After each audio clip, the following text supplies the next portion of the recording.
الحمد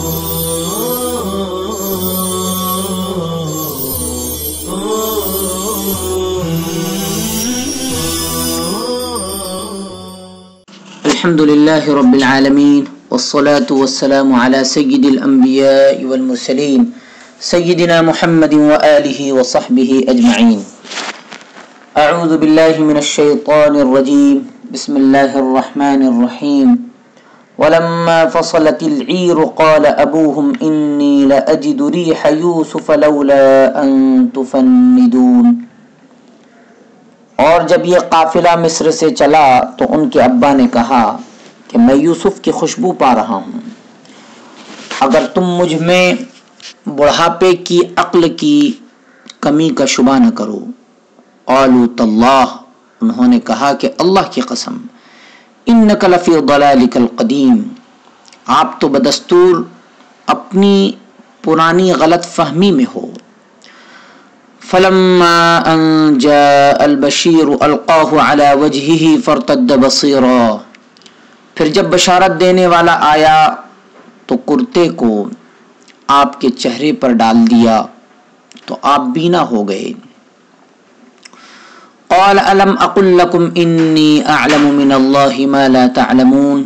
یعقوب علیہ السلام نے فرمایا، کیا میں نے تم سے کہا نہیں تھا کہ میں اللہ کی طرف سے جانتا ہوں وہ جو تم جانتے نہیں ہو. قالوا، انہوں نے کہا، یا ابانا استغفر لنا ذنوبنا انا كنا خاطئین، کہ اے ہمارے ابا، آپ ہمارے لیے ہمارے گناہوں کی مغفرت طلب کیجئے، یقیناً ہم قصوروار ہیں. قال، یعقوب علیہ السلام نے فرمایا، سوف استغفر لکم ربی، کہ عن قریب میں تمہارے لیے اپنے رب سے استغفار کروں گا. انہ هو الغفور الرحیم، یقیناً وہ بخشنے والا نہایت رحم والا ہے. فلما دخلوا على يوسف آوى إليه أبويه وقال ادخلوا مصر إن شاء الله آمنين. پھر جب وہ یوسف علیہ السلام کے پاس پہنچے تو یوسف علیہ السلام نے اپنے پاس اپنے والدین کو جگہ دی اور کہا کہ تم مصر میں امن سے داخل ہو جاؤ اگر اللہ نے چاہا. ورفع ابویہ علی العرش وخروا له سجدا، اور یوسف علیہ السلام نے اپنے والدین کو تخت پر بلند جگہ بٹھایا اور سب لوگ یوسف علیہ السلام کے سامنے سجدے میں گر گئے. وقال، اور یوسف علیہ السلام نے کہا، یا ابت ھذا تأویل رؤیای من قبل، کہ اے میرے ابا، یہ میرے اس سے پہلے والے خواب کی تعبیر ہے. قد جعلها ربی حقا، یقیناً میرے رب نے اسے سچ کر دکھلایا. وقد احسن بی اذ اخرجنی من السجن، اور اس نے میرے ساتھ احسان کیا جب کہ مجھے جیل خانے سے نکالا. وجاء بكم من البدو من بعد ان نزغ الشیطان بینی وبین اخوتی، اور تمہیں دیہات سے لے آیا اس کے بعد کہ شیطان نے میرے اور میرے بھائیوں کے درمیان جھگڑا ڈالا تھا. ان ربی لطیف لما یشاء، یقیناً میرا رب باریک تدبیر کرنے والا ہے جس کام کے لیے چاہتا ہے. انہ هو العلیم الحکیم، یقیناً وہ علم والا حکمت والا ہے. رب قد آتیتنی من الملک وعلمتنی من تأویل الاحادیث، اے میرے رب، یقیناً تو نے مجھے سلطنت عطا کی اور تو نے مجھے خوابوں کی تعبیر کا علم دیا. فاطر السماوات والارض، اے آسمانوں اور زمین کے پیدا کرنے والے، انت ولی فی الدنیا والآخرہ، تو ہی میرا دنیا اور آخرت میں کارساز ہے. توفنی مسلما والحقنی بالصالحین، تو مجھے مسلمان ہونے کی حالت میں وفات دے اور مجھے صلحاء کے ساتھ ملا دے. ذالک من انباء الغیب نوحیہ الیک، یہ غیب کی خبروں میں سے ہے جس کو ہم آپ کی طرف وحی کر رہے ہیں. وما كنت لديهم اذ اجمعوا امرهم وهم يمكرون، اور آپ ان کے پاس موجود نہیں تھے جب انہوں نے اپنے معاملے پر اتفاق کیا، اس حال میں کہ وہ مکر کر رہے تھے. وما اکثر الناس ولو حرصت بمؤمنین وما اکثر الناس ولو حرصت بمؤمنین، اور لوگوں میں سے اکثر ایمان لانے والے نہیں ہیں اگرچہ آپ کتنے ہی حریص ہوں. وما تسألهم علیہ من اجر، حالانکہ آپ ان سے اس پر کسی اجر کا سوال نہیں کرتے. ان هو الا ذکر للعالمین، یہ تو صرف تمام جہان والوں کے لیے نصیحت ہے. وَكَأَيٍّ مِّنْ آيَةٍ فِي السَّمَاوَاتِ وَالْأَرْضِ يَمُرُّونَ عَلَيْهَا وَهُمْ عَنْهَا مُعْرِضُونَ، اور بہت سی نشانیاں ہیں زمین اور آسمان میں جن پر وہ گزرتے ہیں اس حال میں کہ وہ اس سے منہ موڑتے ہیں. وَمَا يُؤْمِنُ أَكْثَرُهُم بِاللَّهِ إِلَّا وَهُم مُشْرِكُونَ، اور ان میں سے اکثر اللہ پر ایمان نہیں رکھتے مگر اس طرح کہ وہ شرک بھی کرتے جاتے ہیں.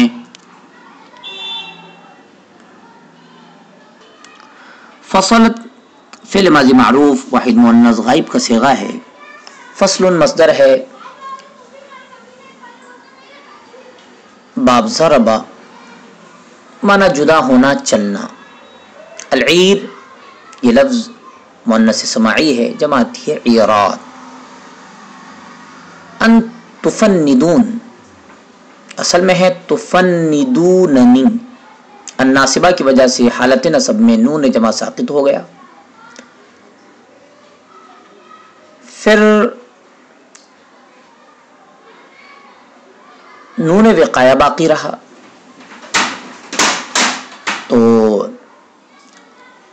یا متکلم کو حذف کر دیا گیا اور یا محذوفہ پر دلالت کرنے کے لیے نون وقایا پر کسرہ باقی رکھا گیا.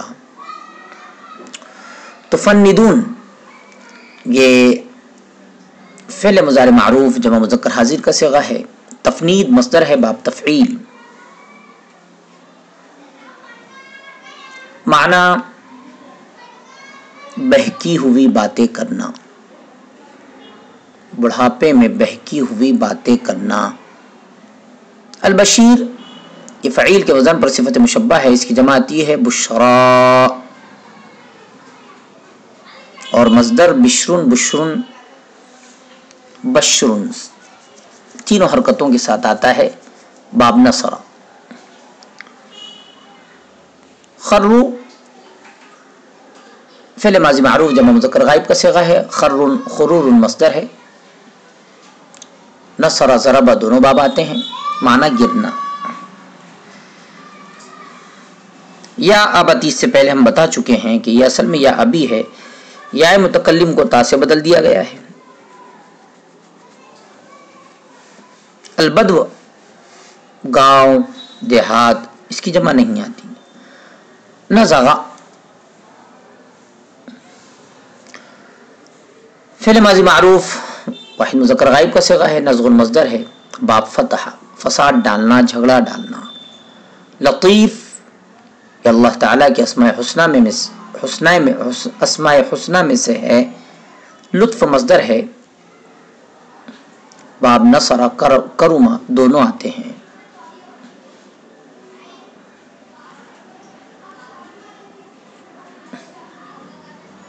بغتہ اچھا یہ آئندہ سبق میں آئے گا. فاطر فطر مصدر ہے، جس میں فاعل واحد مذکر ہے. باب نصر معنی پیدا کرنا.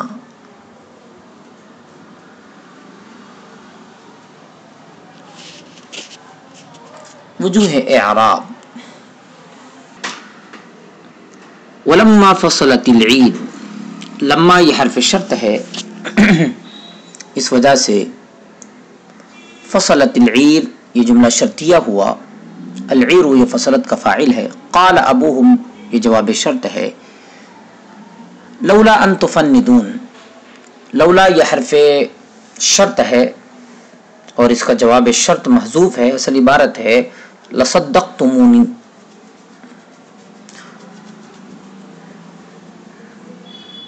ان یہ زائدہ ہے، القاہ یہ لما کا جواب ہے،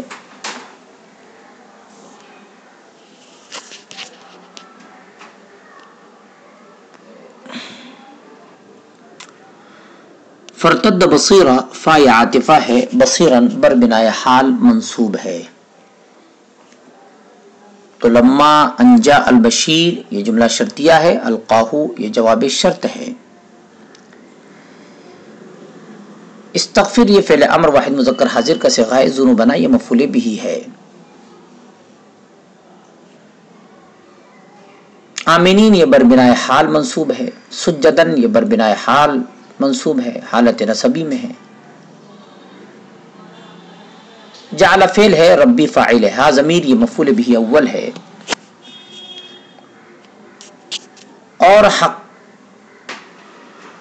اور حقاً یہ مفعول بھی ثانی ہے،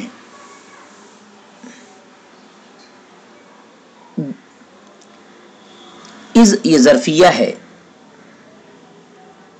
لطیف یہ حرف مشبہ بالفعل کی خبر ہے، ربی اصل میں ہے یا ربی، فاطر السماوات یہ اصل میں ہے یا فاطر السماوات، یا حرف ندا محذوف ہے اس لیے کہ منادہ مضاف منصوب ہوتا ہے، مسلمن یہ بربنائے حال منصوب ہے، وہم یمکرون میں واو حالیہ ہے،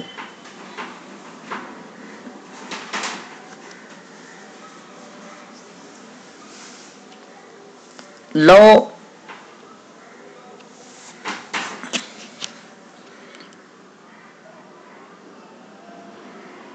یہ شرطیہ نہیں ہے، تو ایسی صورت میں یہ لو وصلیہ ہوگا، اور بعض لوگوں نے اس لو کو شرطیہ مانا ہے، تو ایسی صورت میں جواب شرط محذوف ہوگا، اور ما قبل والا جملہ معنن جواب شرط ہوگا، ان ہوا ان نافیہ ہے، ہوا مبتدا ہے، ذکرن یہ خبر ہے، وہم عنہا معرضون میں جو واو ہے یہ واو حالیہ ہے، ہم مبتدا ہے، معرضون خبر ہے، عنہا یہ معرضون سے متعلق ہے،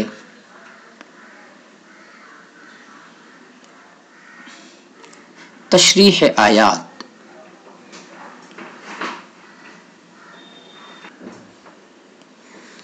گزشتہ درس میں ہم نے آیت نمبر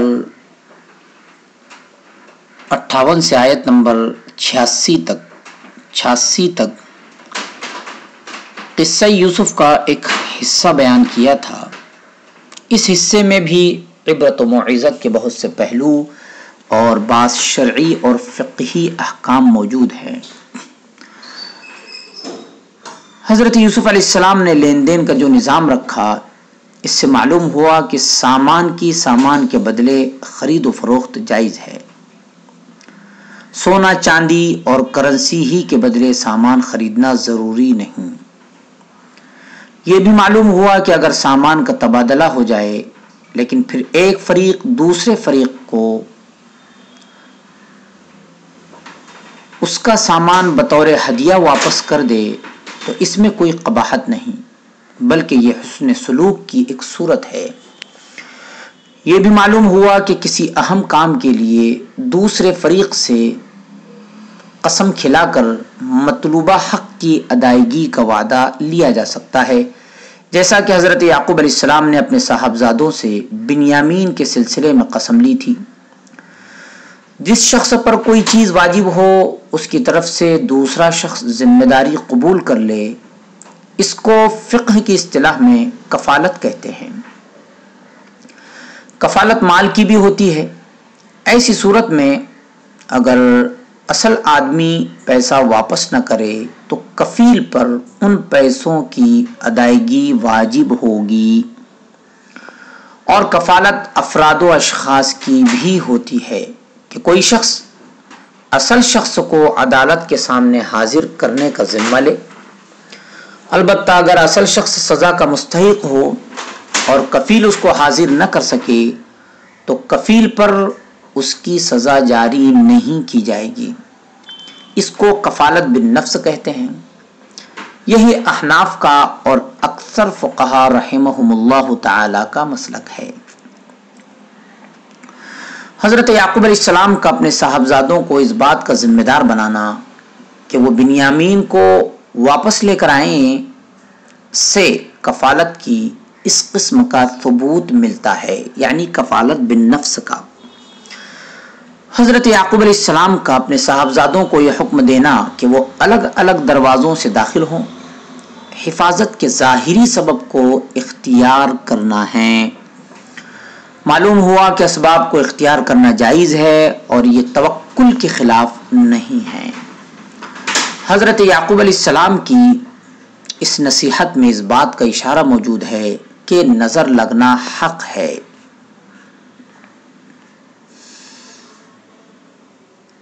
حدیث میں بھی یہ بات آئی ہے۔ اس طرح کے بعض واقعات بھی رسول اللہ صلی اللہ علیہ وسلم کے زمانے میں پیش آئے ہیں، اور آپ صلی اللہ علیہ وسلم نے علاج بتایا کہ جب آدمی کسی چیز کو دیکھے اور وہ بھلی معلوم ہو تو اس کے لیے برکت کی دعا کرے۔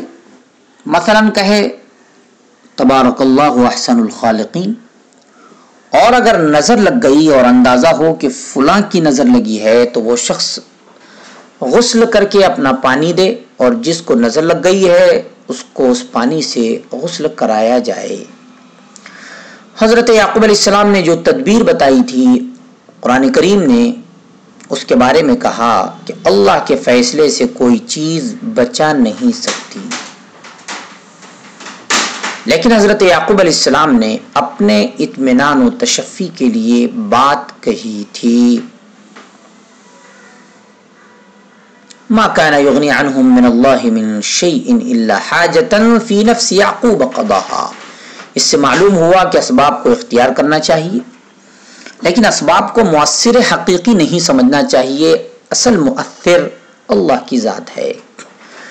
حضرت یوسف علیہ السلام نے پیالہ رکھنے کی تدبیر اس لیے کرائی کہ بادشاہ مصر کے قانون کے مطابق کسی اجنبی شخص کو مصر میں رکھا نہیں جا سکتا تھا۔ اس سے معلوم ہوا کہ جو مسلمان غیر مسلم حکومت میں ہوں انہیں وہاں کے قانون کی پیروی کرنا چاہیے، سوائے اس کے کہ وہ قانون صریحاً شریعت کے خلاف ہو تو اس کو بدلوانے کے لیے پرامن جد و جہد کرنی چاہیے۔ حضرت یوسف علیہ السلام کی طرف سے اعلان کیا گیا کہ جو شخص شاہی پیمانہ تلاش کر کے پیش کرے گا اسے 1 اونٹ کے بوجھ کے برابر سامان دیا جائے گا۔ یہ اعلان بطور انعام کے تھا، نہ کہ بطور اجرت اور معاوضے کے، اور انعام کی مقدار کا متعین ہونا ضروری نہیں، اس لیے یہ شبہ نہ ہونا چاہیے کہ 1 اونٹ کا بوجھ زیادہ بھی ہو سکتا ہے اور کم بھی۔ ایسی مبہم اجرت کیوں متعین کی گئی؟ تو ہم نے پہلے ہی بتا دیا کہ یہ اعلان بطور انعام کے تھا۔ حضرت یوسف علیہ السلام کے اس اعلان میں یہ بھی فرمایا گیا کہ میں اس کا ضامن ہوں۔ اس سے مال کی کفالت کا درست ہونا ثابت ہوا۔ اس سے مال کی کفالت کا درست ہونا ثابت ہوا کہ ایک شخص دوسرے شخص کی طرف سے کسی مالی ذمہ داری کو قبول کر سکتا ہے۔ حضرت یوسف علیہ السلام نے پیمانہ رکھوانے کی جو تدبیر کی، اس پر یہ شبہ نہ ہونا چاہیے کہ گویا انہوں نے اپنے بھائیوں کے ساتھ یا مصر کے بادشاہ کے ساتھ دھوکے کا معاملہ کیا، کیونکہ آپ کا یہ عمل اللہ تعالی کے حکم کے تحت تھا، جیسا کہ اللہ تعالی نے ارشاد فرمایا کذالک کدنا لیوسف۔ اور جو عمل اللہ کے حکم کے تحت کیا جائے وہ چاہے عام حالات میں گناہ ہو، لیکن ایسی خاص صورت میں گناہ نہیں ہوتا، کیونکہ کسی کام کو کرنا اور نہ کرنا اصل مقصود نہیں ہے، اصل مقصود اللہ کے احکام کو بجا لانا ہے۔ حضرت یوسف علیہ السلام نے بنیامین کے بجائے کسی اور بھائی کو روکنا قبول نہیں فرمایا۔ اس سے معلوم ہوا کہ بنی اسرائیل کی شریعت کا قانون بھی یہی تھا کہ ایک شخص کے جرم کی سزا دوسرے کو نہیں دی جا سکتی، برخلاف عیسائیوں کے۔ ان کا عقیدہ یہ ہے کہ غلطی حضرت آدم علیہ السلام نے کی اور کفارے میں حضرت عیسیٰ علیہ السلام کو سولی دے دی گئی۔ یہ ان کا غلط عقیدہ ہے۔ حضرت یعقوب علیہ السلام کے صاحبزادوں کا اپنے والد سے گزارش کرنا کہ آپ علیہ السلام اس واقعے کے بارے میں اہل مصر سے اور آنے والے قافلوں سے دریافت کر لیں، سے یہ بات ثابت ہوتی ہے کہ اگر کوئی شخص حق پر ہو لیکن لوگوں کو اس کے بارے میں کسی وجہ سے بدگمانی ہو سکتی ہو تو اسے چاہیے کہ شواہد و ثبوت کے ذریعے لوگوں کے سامنے اپنی صفائی پیش کر دے اور انہیں بدگمانی سے بچائے۔ یہ بھی معلوم ہوا کہ اگر کوئی شخص گناہ اور زیادتی کرے تو اس سے چہرہ پھیر لینا اور بے رخی برتنا جائز ہے۔ وَتَوَلَّى عَنْهُمْ، جیسا کہ حضرت یعقوب علیہ السلام نے اپنا چہرہ پھیر لیا تھا۔ حضرت یعقوب علیہ السلام غم سے چور تھے اور اس غم کا اظہار دل کی بے قراری کے ساتھ ساتھ آنکھوں کے آنسوؤں سے بھی ہوتا رہا، یہاں تک کہ آنکھوں کی بینائی جاتی رہی۔ معلوم ہوا کہ اگر انسان کی زندگی میں حزن و الم کی کوئی بات پیش آ جائے تو اس کی وجہ سے اس کا دل متاثر ہو اور اس کی آنکھیں اشکبار ہوں تو یہ تقوی، اللہ پر بھروسہ اور صبر کے خلاف نہیں ہے، کیونکہ جو فعل انسان کے اختیار سے باہر ہو وہ اس کا مکلف نہیں ہوتا۔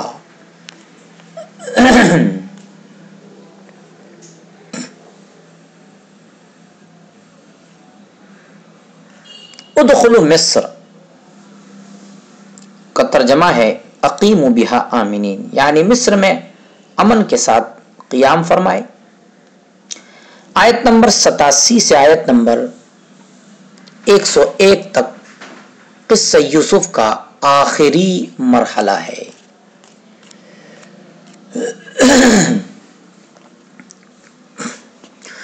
حضرت یعقوب علیہ السلام کو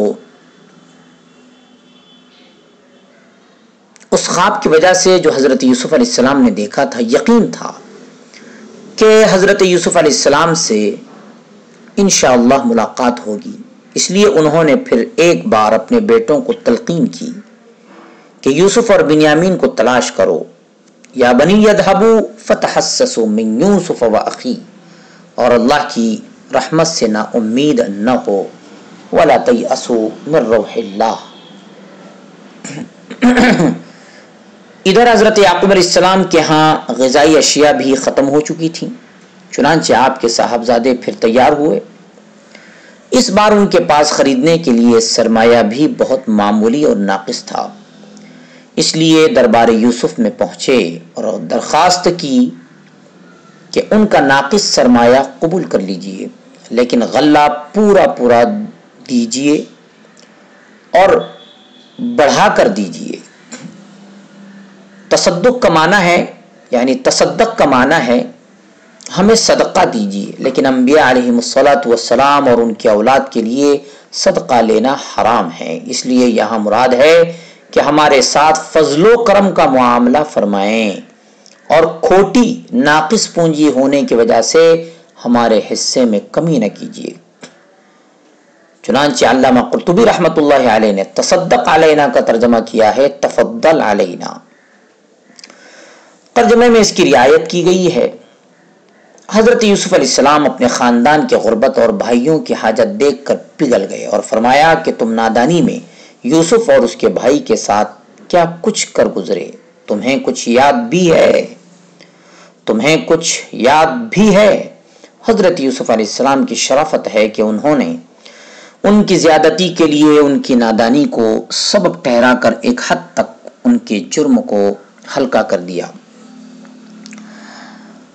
اب ان حضرات نے یعنی حضرت یوسف علیہ السلام کے بھائیوں نے حضرت یوسف علیہ السلام کو پہچان لیا اور پوچھنے لگے کیا تم ہی یوسف ہو؟ حضرت یوسف علیہ السلام نے فرمایا ہاں میں یوسف ہوں اور یہ بنیامین میرا بھائی ہے، یہ سب اللہ کا ہم پر احسان ہے اور یہ پاک بازی اور صبر کا نتیجہ ہے۔ بھائیوں نے کہا یقیناً اللہ نے آپ کو ہم پر فضیلت عطا کی ہے اور کوئی شبہ نہیں کہ ہم ہی قصوروار ہیں۔ حضرت یوسف علیہ السلام کی عالی ظرفی کا حال یہ ہے کہ ایک جملہ بھی شرمندہ کرنے کا نہیں کہا اور فرمایا آج تم لوگوں پر کوئی الزام نہیں، لا تثریب علیکم اليوم یغفر اللہ لکم، میں نے بھی معاف کیا اور اللہ بھی تم کو معاف کر دیں۔ حضرت یوسف علیہ السلام نے اپنی قمیص ان کے حوالے کی اور کہا کہ اسے لے جاؤ، والد ماجد کے چہرے پر ڈال دو، انشاءاللہ ان کی روشنی واپس آ جائے گی اور سب لوگوں کو لے کر یہیں آ جاؤ، وَأْتُونِي بِأَهْلِكُمْ أَجْمَعِينَ۔ وَلَمَّا فَصَلَتِ الْعِيرُ، ادھر قافلہ نکلا، ادھر حضرت یعقوب علیہ السلام کی محبت کروٹ لینے لگی اور ان کی وجدانی طاقت کو حضرت یوسف علیہ السلام کی خوشبو محسوس ہونے لگی۔ انی لأجد ریح یوسف، جب انہوں نے اس کا ذکر کیا تو حاضرین نے اس کو وہم سمجھا، لیکن جب یہ قافلہ خوشخبری لے کر حضرت یعقوب علیہ السلام کے پاس پہنچا، فلما ان جاء البشیر القاہ علی وجہہ فارتد بصیرا، لیکن جب یہ قافلہ خوشخبری لے کر حضرت یعقوب علیہ السلام کے پاس پہنچا اور حضرت یوسف علیہ السلام کی قمیص ان کے چہرے پر ڈالی تو سارا غم کافور ہو گیا اور آنکھوں کی روشنی لوٹ آئی۔ عجیب اتفاق ہے کہ حضرت یوسف علیہ السلام ہی کے ایک کرتے نے جس کو خون میں ڈبو کر ان کے بھائی لے گئے تھے، حضرت یعقوب علیہ السلام کو رنج و غم سے دوچار کیا تھا اور روتے روتے ان کی آنکھیں سفید ہو گئی تھیں، اور آج بھی پھر حضرت یوسف علیہ السلام ہی کی قمیص ہے جو مسرت و شادمانی کا پیغام بن کر آئی ہے اور بوڑھے باپ کی آنکھوں کے اندھیرے کو روشن کر رہی ہے۔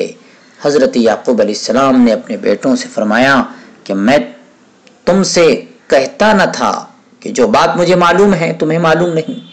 صاحبزادوں نے عرض کیا ہم خطا کاروں کے لیے اپنے رب سے دعائے مغفرت کیجیے۔ حضرت یعقوب علیہ السلام نے فوراً دعا نہیں کی بلکہ دعا کرنے کا وعدہ فرمایا، شاید آپ کو قبولیت دعا کے کسی خاص وقت کا انتظار تھا۔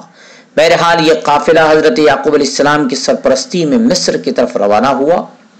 حضرت یوسف علیہ السلام نے ان کا استقبال کیا اور ان سے مصر میں قیام کرنے کی گزارش کی، نیز اپنے والدین کو اس تخت پر بٹھایا جو صاحب اقتدار کے لیے مخصوص تھا۔ اب یا تو یہ حضرت یوسف علیہ السلام کی حقیقی والدہ تھیں یا ان کی خالہ جو والدہ کی وفات کے بعد حضرت یعقوب علیہ السلام کی نکاح میں آئی تھی، کہ خالہ بھی ماں کے درجے میں ہوتی ہے، خاص کر جب کہ وہ باپ کے نکاح میں بھی ہو۔ نیز غالباً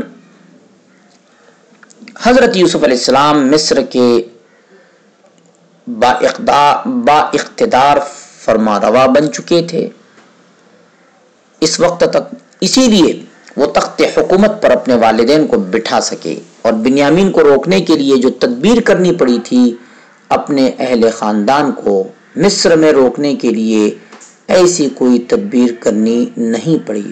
بس اسی دوران حضرت یوسف علیہ السلام کے والدین اور ان کے 11 بھائی مصر کے رواج کے مطابق احترام و تعظیم کے طور پر حضرت یوسف علیہ السلام کے سامنے سجدہ ریز ہو گئے۔